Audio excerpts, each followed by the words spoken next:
very much. Gentleman from Colorado is recognized for any questions he cares to put to the panel. Thank the chairman. Thank you, Madam Chair, Mr. Ranking Member, for being here today, for testifying on the bill before us. Madam Chair, do you believe that this bill should apply to private schools? Well, I don't know of any instance where they're trying to put illegal aliens into private schools. We're dealing with taxpayer dollars here. Got it. So just to ask you a question again, I maybe misunderstood the question. Do you think this should apply to private schools? Let me give you some context. One of your colleagues, Representative Balatakis, I believe, has filed an amendment that would make this bill ultimately apply to private schools that receive federal funding on this legislation. I'm just curious. It's not a trick question. I'm wondering, you're the chairwoman of this committee. Do you support that amendment or do you not support it? My understanding is that amendment was withdrawn.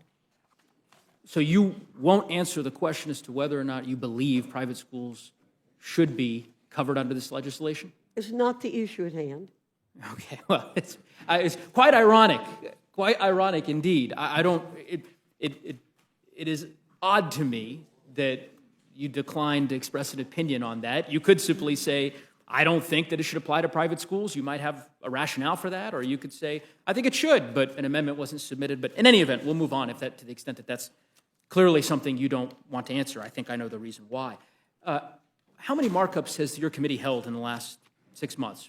We're getting close to the August recess here, another 10 days or so, or I guess 8 days. Sorry, I don't know exactly how many. We've held a lot.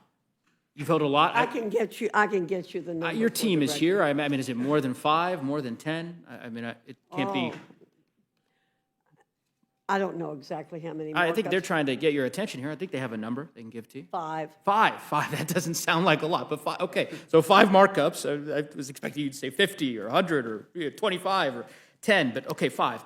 Well, we've had a lot of hearings. I'm sure you have. Of the 5 markups, any bills on teacher pay that you've marked up? No, because the federal government is not involved in that issue.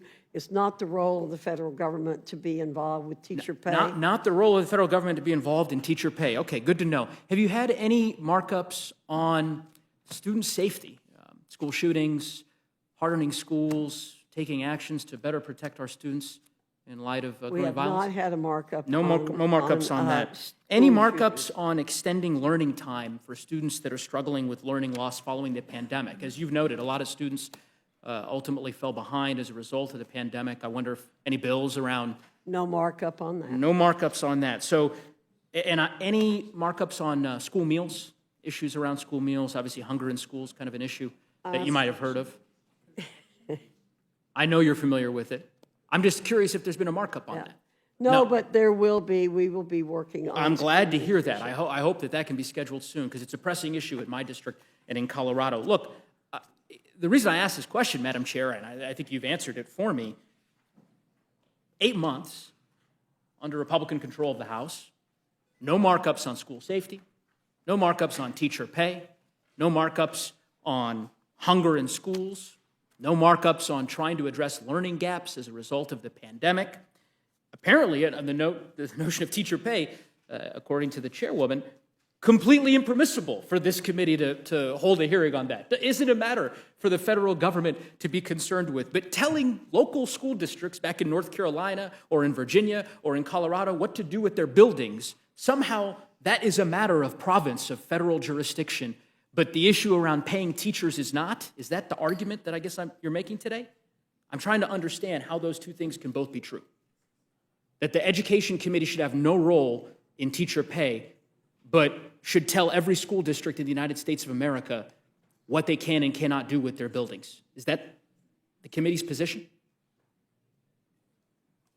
Right now, we have a crisis at our border, as we're told by everyone, and we have the possibility of illegal aliens being housed in buildings, mostly adults, where very close to where children might be. You could consider that a school safety issue, and we do consider it a school safety issue. So you might want to look at it that way. So yes, we're dealing with school safety. If you have adult males in close proximity. We have no idea who they are, what their backgrounds are. You could consider that a school safety. Ms. Fox, you heard the question. That wasn't the question. The question was, is it the committee's position that the federal government has no role to play with respect to teacher pay and has every role to play with respect to telling these school districts and schools what they can and cannot do with their facilities? And it sounds like the answer is yes. And if the answer is yes, you can say yes. I don't, that could be your position. We do not have a role to play in teacher pay. That is not our role. We have a role into considering about school safety, which is saying we have not, and this is a school I think the American safety. public would be mighty frustrated were they to realize the ways in which the Republicans in Congress have constricted the committee's jurisdiction so that the Education Committee is no longer a place that can hold hearings and inquiries as to how to help ensure that public school teachers can afford to live in the communities that they call home, as Ranking Member Scott did in the last Congress, holding a markup on that very subject, or enabling the committee to hear about student hunger so that students are actually fed and don't go hungry, or taking steps, by the way, bipartisan steps, to try to protect our schools in light of the growing threat of violence in terms of school shootings. Apparently, all of that is off the table for this Education Committee. And instead, we get bills like this one.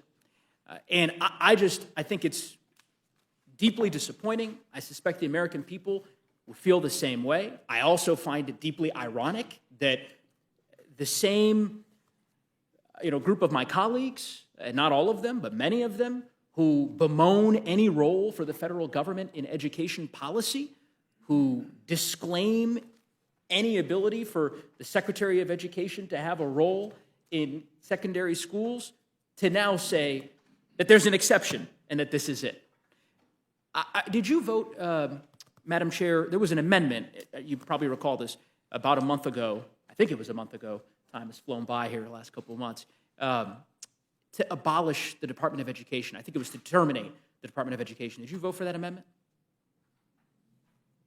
I'm sorry, I don't remember that amendment. There was an amendment during a bill that you brought before this committee regarding sports in Title IX.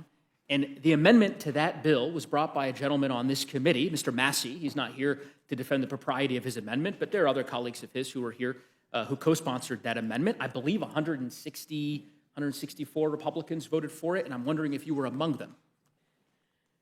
I don't know, but I would, if the Lord put me in charge, I would get the federal government out of education in a heartbeat, because it's not delineated. This seems like an awfully odd way to do that, Ms. Fox. Madam Chair, with all respect, that's what I'm saying.